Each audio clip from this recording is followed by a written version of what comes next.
এই তো সে কোরআন যে কোরআন পড়ে ওসমানে গনি যুন্নুরাইন হয়েছে।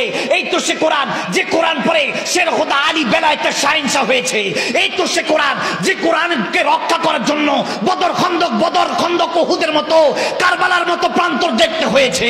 এই কোরআন সেই সময় ছিল, তখন তেনাদেরকে ফায়েজ দিয়েছে। এখন কোরআন কেন বান্দাদেরকে আলাদা করছে? যেখানে তুমি বলেছো ওয়াতাসিমু বিহাবলিল্লাহি জামিআ ওয়া লা তাফাররাকু, কোন বিশৃঙ্খলা করা যাবে না, রাসূল নামের রশি ধরে যেতে হবে খোদার দ্বারে। কিন্তু এই কোরআন কেন আজকে আলাদা করে দিচ্ছে? বান্দাকে কেন জুদা করে দিচ্ছে? আমার আল্লাহ ডাক দিয়ে বলতেছে, কেন তোকে কোরআনে আগে বলে দিয়েছি না, লা রাইবা ফি, কোরআনে কোনো সন্দেহ নাই। তবে কার জন্য?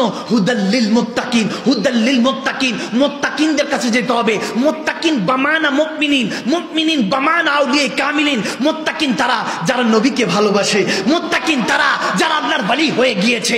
আলা ইন্না আউলিয়াল্লাহি লা খাউফুন আলাইহিম ওয়া লা হুম ইয়াহজানুন। তখন আমি গিয়ে গৌসে পাককে জিজ্ঞেস করছি, তখন গিয়ে আমি জুনায়েদ বাগদাদিকে জিজ্ঞেস করছি, আবেদ সালমাদানি বাগদাদি হুজুর কেবলার কাছে গেলাম, বললাম হুজুর আপনার কাছে আল্লাহর ওলি, আল্লাহর ওলির কাছে আল্লাহ যেতে বলেছে, শায়েখে তরিকতের কাছে যেতে বলেছে, আপনাদের কাছেই যেতে বলেছে। এবার বলেন কোরআনে কোনো সন্দেহ নাই, তাহলে কেন আজকে এই কোরআনকে নিয়ে এত সন্দেহ?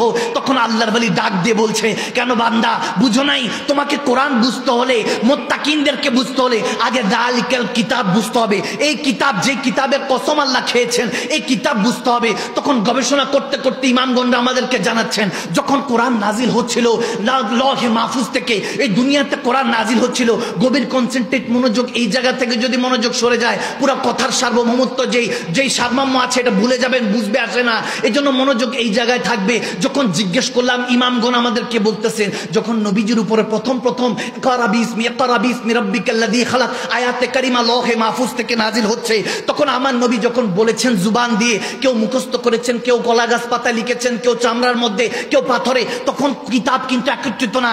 এখন যদি আপনাদেরকে বলি, এ বিবির বাজারের কুমিল্লা বাসিন্দারা বলেন এটা কি কিতাব? বলবেন না না হুজুর এটা তো পেজ, দিস ইজ পৃষ্ঠা, দিস ইজ পেজ, এটা একটা পৃষ্ঠা। তবে এরকম যদি 200টা পৃষ্ঠা একসাথে করি তাহলে এটাকে কিতাব বলা হবে, এটাকে বই বলা হবে, বুক বলা হবে। এর আগে এটাকে কিতাব বলতে পারবেন না, এটা একটা পৃষ্ঠা।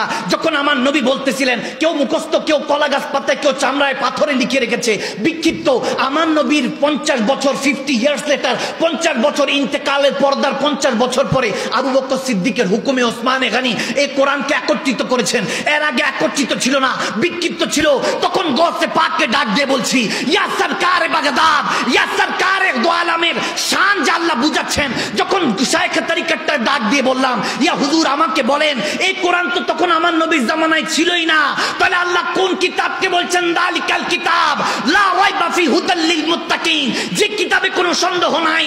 আল্লাহর ওলি ডাক দিয়ে বলতেছে, বুঝোস নাই বান্দা, নবীর সাথে প্রেম ভালোবাসা লাগা। লৌহে মাহফুজ থেকে যখন ইকরা বিসমি রাব্বিকাল্লাযী খালাক বলে রব্বে কারীম দুনিয়াতে আয়াতে কারিমা নাজিল করছিল, তখন সিনায়ে মুস্তাফার মধ্যে নাজিল করছিল, আমার নবী সিনা মুবারকে নাজিল করছিল। আর আমার আল্লাহ ডাক দিয়ে বলতেছেন, যালিকাল কিতাব, এটা সেই নবী লা রাইবা ফি, যেই নবীর মধ্যে কোনো সন্দেহ নাই, হুদাল লিল মুত্তাকিন, ওলিয়াদের কাছে যা, নবীকে চিনতে পারবি। যখন নবীকে চিনতে পারবি, আমি আল্লাহ তোর হয়ে যাব। ইউবিকুমুল্লাহ, আমি আল্লাহ তোর হয়ে যাব। তখন আকিমুস সালাত আলা যিকরি, যখন সিজদা যাবি, আস-সালাতু মিরাজুল মুমিনিন, নবীর হয়ে যাবি, তখন নামাজ মেরাজ হয়ে যাবে, সমস্ত পর্দা সরে যাবে, আমি রাব্বুল আলামিন তোর সামনে থাকবো। সুবহানাল্লাহ।